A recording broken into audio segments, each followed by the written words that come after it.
तो hello student, आज के टॉपिक आप सभी के लिए काफ़ी ज़्यादा इम्पोर्टेंट होने वाला। अगर आप सभी भी स्टूडेंट किसी भी एग्ज़ाम की तैयारी कर रहे हैं तो यकीन मानिए आज की क्लास आप सभी के लिए काफ़ी ज़्यादा यूज़फुल होने वाला है, क्योंकि स्टूडेंट आज की इस क्लास के अंदर हम लोग डिस्कस करने वाले आर्ट एंड कल्चर 2024 के करेंट अफेयर्स के बारे में, जो कि आपसी की कला और संस्कृति के करेंट अफेयर्स के बारे में बात करने वाले। And student art and culture से बनने वाले उन सभी प्रश्नों का संग्रह आज की इस क्लास के अंदर लिया गया है, जहां से कि आप सभी के एग्जाम के अंदर आप सभी के एग्जामिनर आप सभी से प्रश्न पूछ सकता है, जो कि सभी प्रतियोगी परीक्षाओं के लिए आप सभी के लिए काफ़ी ज़्यादा इम्पोर्टेंट होने वाला है। तो चलिए स्टूडेंट आज की इस क्लास को स्टार्ट करते हैं। एंड स्टूडेंट आप सभी से एक ही रिक्वेस्ट रहने वाला है कि आप लोग इस क्लास को एंड तक जोड़ देखिएगा। तो पहले प्रश्न की ओर बात करते हैं स्टूडेंट, जैसा कि आप लोग देख पा रहे हैं कि सारे प्रश्न आप सभी के लिए काफ़ी ज़्यादा इंपॉर्टेंट एंड एग्जाम ओरिएंटेड लिया गया, ठीक है। और प्रश्न के साथ साथ आप सभी के इम्पोर्टेंट पॉइंट्स भी लिया गया, जो कि आप सभी के लिए काफ़ी ज़्यादा यूजफुल रहने वाला है। तो चलिए स्टूडेंट पहले प्रश्न की ओर बात करते हैं। आप सभी का पहला प्रश्न क्या पूछा जा रहा है। फर्स्ट प्रश्न है कि प्रभा वर्मा को किस प्रतिष्ठित पुरस्कार से सम्मानित किया गया है। प्रभा वर्मा को किस प्रतिष्ठित पुरस्कार से सम्मानित किया गया है। तो राइट आंसर हो जाएगा आप सभी को यहाँ पर जो राइट आंसर हो जाएगा सरस्वती सम्मान, ऑप्शन नंबर बी आप सभी का राइट आंसर हो जाएगा। चलिए अगले प्रश्न की ओर बात करते। यहाँ पर आप सभी के इम्पोर्टेंट पॉइंट्स भी दिया गया, जिसको आप सभी को यहाँ पर ध्यान से इम्पोर्टेंट पॉइंट्स को भी कवर करना है, क्योंकि आप सभी की कभी कभी एग्जाम में यहाँ से भी प्रश्न पूछ लिया जाता है, तो ध्यान दीजिएगा। इम्पोर्टेंट पॉइंट्स इसका कह रहा है सरस्वती सम्मान के बारे में कि 1991 में स्थापित सरस्वती सम्मान भारतीय नागरिकों द्वारा किसी भी भारतीय सभा में लिखी गई और पिछले 10 वर्षों के भीतर प्रकाशित उत्कृष्ट साहित्य कृतियों को मान्यता देता है। प्रभा वर्मा की उपलब्धि को एक प्रशस्ति पत्र, एक पट्टिका और 15 लाख के नगद पुरस्कार से चिन्हित किया गया है।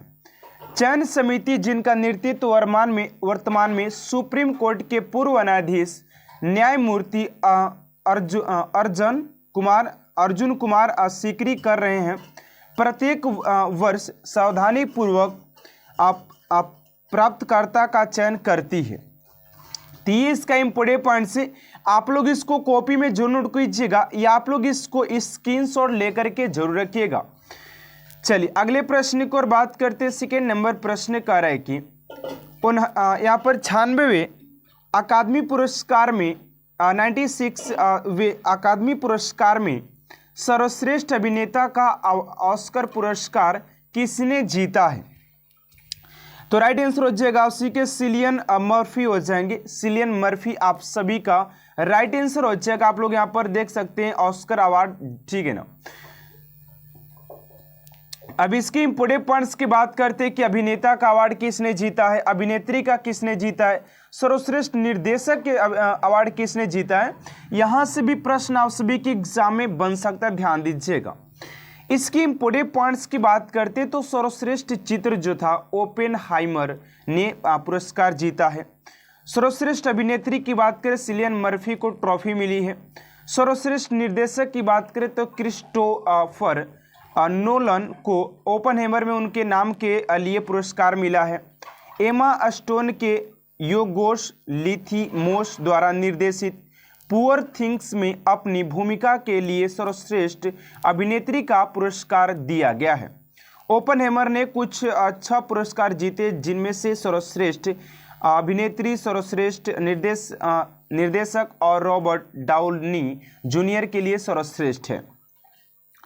चलिए यहाँ पर अगले प्रश्न की ओर बात करते हैं। अगला प्रश्न आप सभी का थर्ड नंबर पूछा जा रहा है कि कौन सी राष्ट्रीय रचनाकार पुरस्कार श्रेणी पर्यावरणीय स्थिरता में महत्वपूर्ण योगदान देने वाले रचनाकारों को सम्मानित करती है।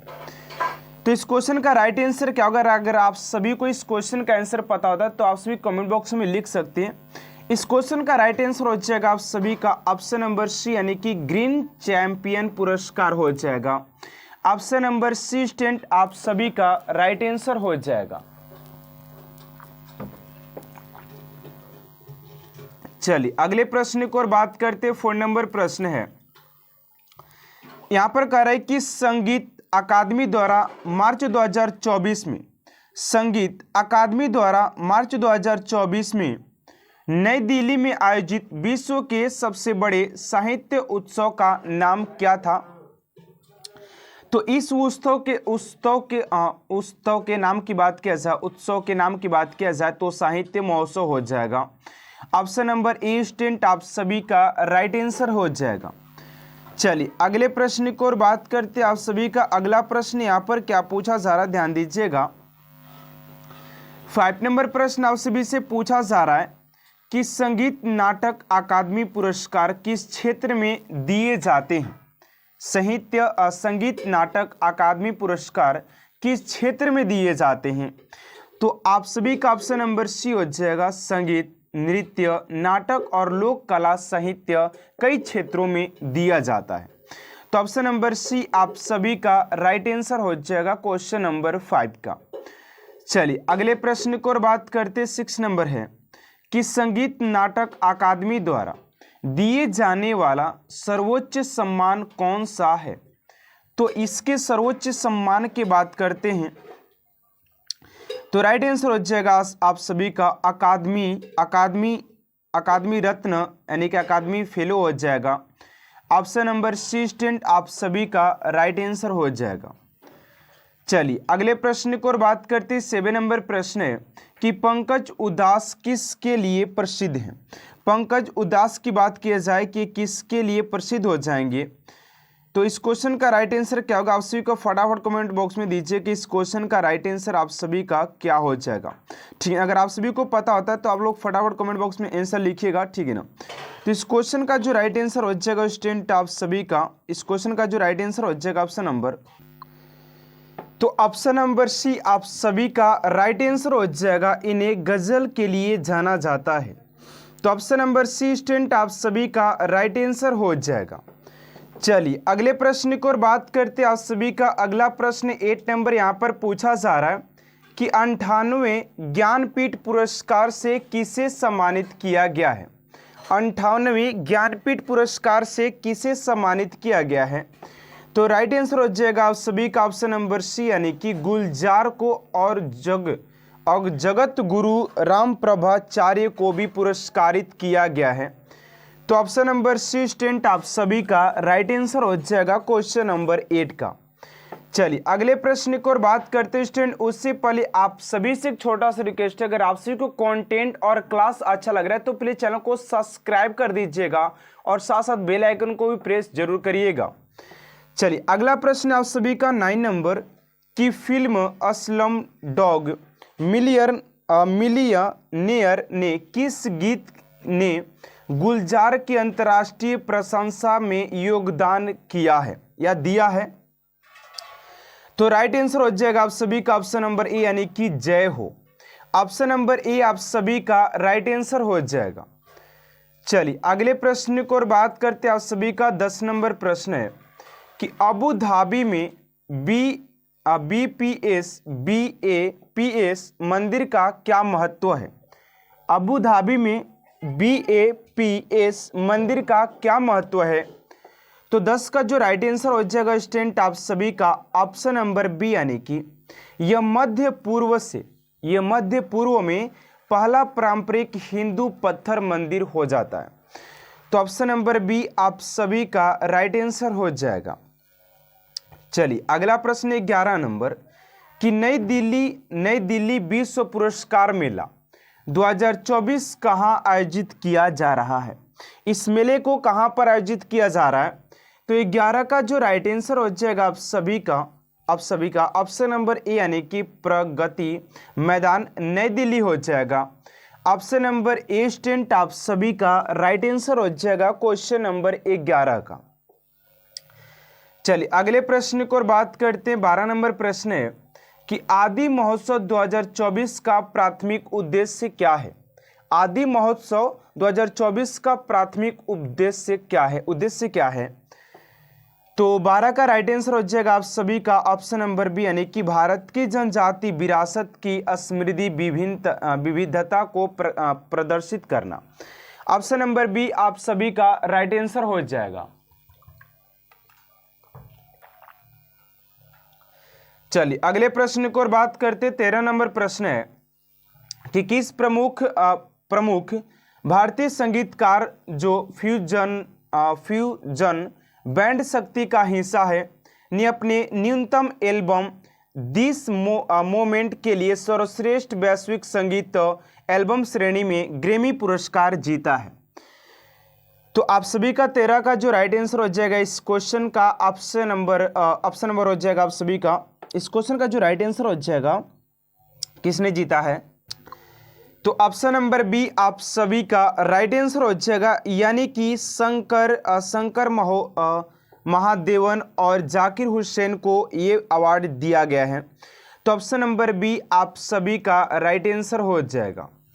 चलिए अगले प्रश्न को और बात करते। 14 नंबर प्रश्न है कि अनुभवी भारतीय शास्त्रीय संगीतकार राकेश चौरसिया को कौन सा संगीत वाद्य यंत्र बजाते हैं, यानी कि कौन सा वाद्य यंत्र बजाते हैं?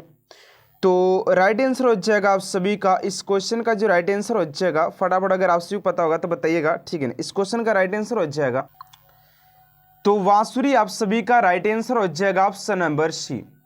चलिए अगले प्रश्न को और बात करते। 15 नंबर प्रश्न है कि सूरज कुंड शिल्प मेला कहाँ आयोजित किया जाता है? यहाँ पर सूरज कुंड शिल्प मेला कहाँ आयोजित किया जाता है? तो इस क्वेश्चन का जो राइट आंसर हो जाएगा स्टूडेंट आप सभी का ऑप्शन नंबर हो जाएगा सी, यानी कि सूरज कुंड फरीदाबाद हो जाएगा। ऑप्शन नंबर सी आप सभी का राइट आंसर हो जाएगा। चलिए अगले प्रश्न को और बात करते हैं आप सभी का। 16 नंबर प्रश्न यहाँ पर पूछा जा रहा है।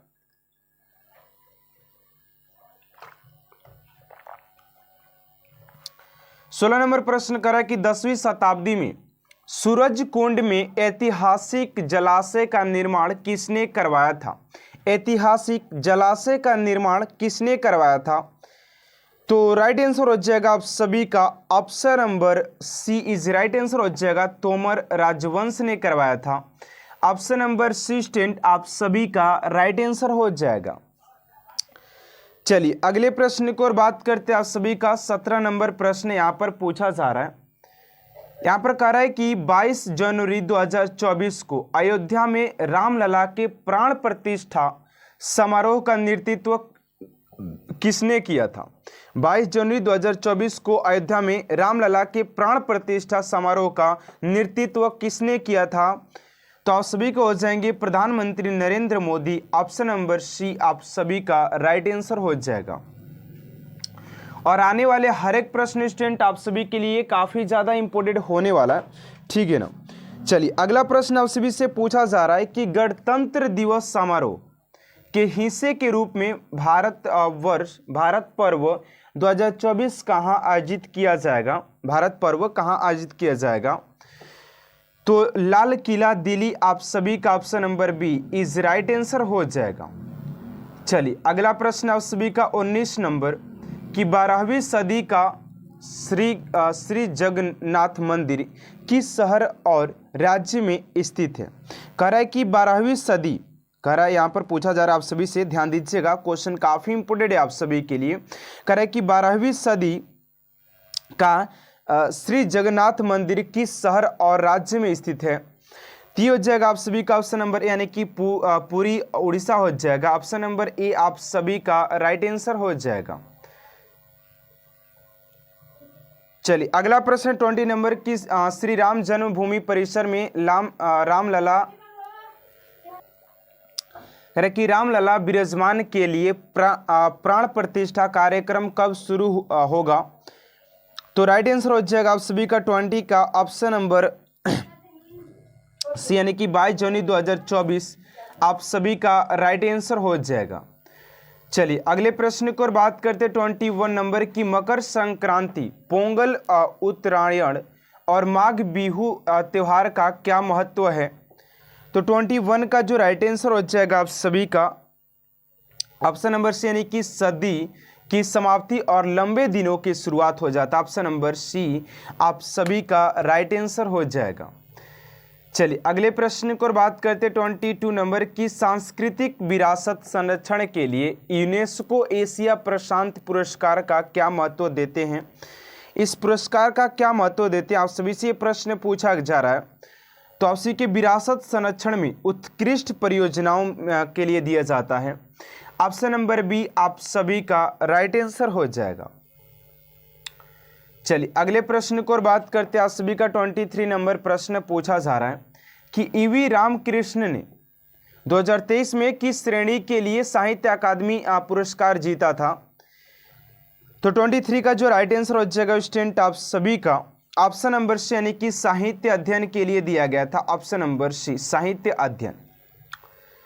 चलिए अगले प्रश्न को बात करते 24 नंबर कि रामशेखरन ने किस भाषा में अपने उपन्यास निर्वाजी पदुम के लिए पुरस्कार जीता है। तो 24 का हो जाएगा आप सभी का तमिल हो जाएगा। ऑप्शन नंबर बी आप सभी का राइट आंसर हो जाएगा तमिल। चलिए अगले प्रश्न को बात करते 25 नंबर की हिंदी उपन्यास मुझे पहचानो के लिए साहित्य अकादमी पुरस्कार किसने जीता है। तो 20 ये हो जाएगा संजीव हो जाएंगे। चलिए अगला प्रश्न है कि भारतीय कला वास्तुकार और डिजाइन द्विवार्षिक 2023 का आयोजन किया जा रहा है। तो इसका आयोजन आप सभी के लाल किला किया जाएगा। Lal Qila option number B हो जाएगा। अगला प्रश्न दिसंबर 2023 में गुजरात के किस सांस्कृतिक वस्तु को मानवता की अमृत सांस्कृतिक विरासत की यूनेस्को सूची में शामिल किया गया था। तो ये हो जाएगा आप सभी का ऑप्शन नंबर बी यानी कि गरबा हो जाएगा। चलिए अगला प्रश्न है कि हॉर्नबिल महोत्सव का 24वां संस्करण किस नागा हेरिटेज विलेज में शुरू हुआ है। तो ये हो जाएगा आप सभी का किसामा गांव। ऑप्शन नंबर ए हो जाएगा। अगला प्रश्न 29 नंबर की हॉर्नबिल महोत्सव किस राज्य में मनाया जाता है। तो ये आप सभी के नागालैंड हो जाएगा। ऑप्शन नंबर सी।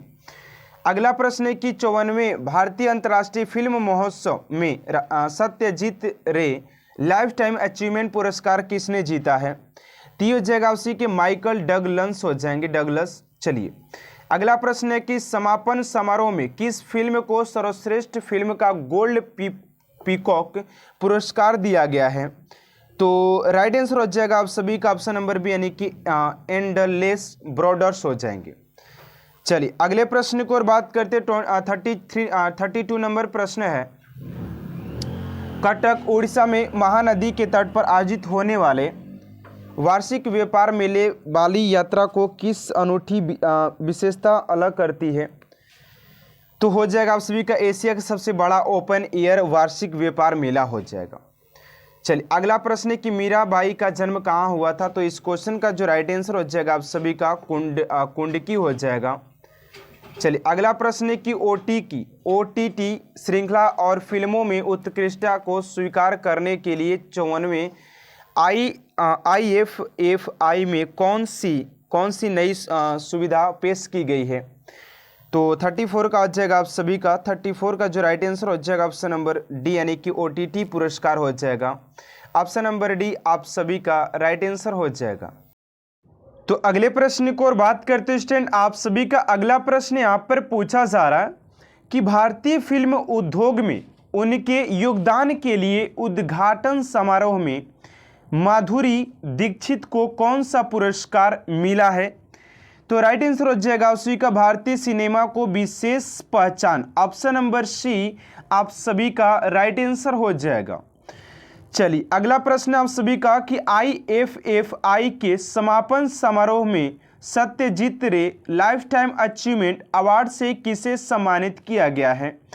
तो Michael Douglas. Option number B आप सभी का राइट आंसर हो जाएगा।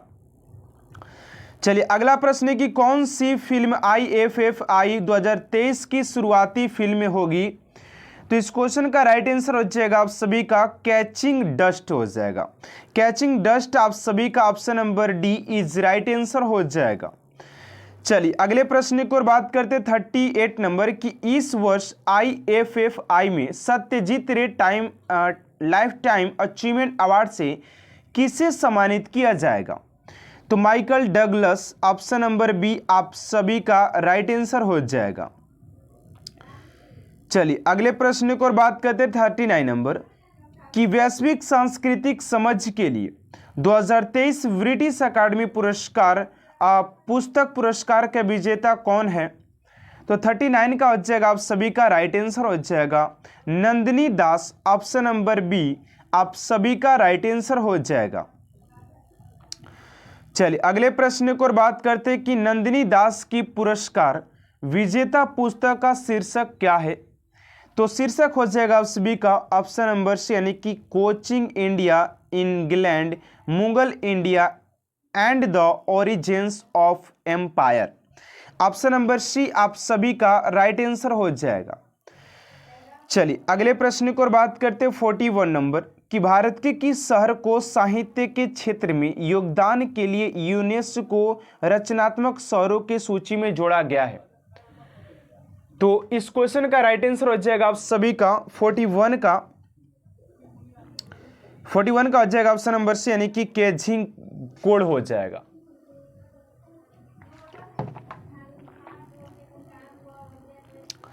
अगला प्रश्न, किस कारण से ग्वालियर को यूनेस्को द्वारा मान्यता प्राप्त है और प्रतिष्ठित रचनात्मक शहरों के सूची में शामिल किया गया है? तो संगीत हो जाएगा ऑप्शन नंबर सी। अगला प्रश्न है कि 54वें भारतीय अंतर्राष्ट्रीय फिल्म महोत्सव के लिए अंतर्राष्ट्रीय जूरी के अध्यक्ष कौन है? तो ये अध्यक्ष हो जाएंगे आप सभी का राइट आंसर हो जाएगा 43 का ऑप्शन नंबर हो जाएगा ऑप्शन नंबर शेखर कपूर हो जाएंगे ऑप्शन नंबर सी। चलिए अगला प्रश्न 44 नंबर की IFFI में गोल्ड पीकॉक किसके लिए प्रदान किया जाता है? तो ये आप सभी के सर्वश्रेष्ठ फिल्म के लिए ऑप्शन नंबर सी हो जाएगा। चलिए आज की इस लास्ट प्रश्न की ओर बात करते हैं स्टूडेंट, आपसी का 45 नंबर है कि नवंबर 2019 में सुप्रीम कोर्ट के फैसले के बाद राम मंदिर के निर्माण की देखरेख के लिए किस संगठन की स्थापना की गई थी? तो इस क्वेश्चन का राइट आंसर क्या होगा स्टूडेंट आपसे कमेंट बॉक्स में देना है एंड देखते हैं कितने स्टूडेंट इस क्वेश्चन का राइट आंसर कमेंट बॉक्स में दे पाते हैं। तो आज की इस क्लास को स्टूडेंट यहीं तक एंड करते। आप सभी को क्लास कैसा लगा कमेंट बॉक्स में अपना फीडबैक जोड़ दीजिएगा। तो मिलते हैं नेक्स्ट क्लास में student. Thanks for watching my class.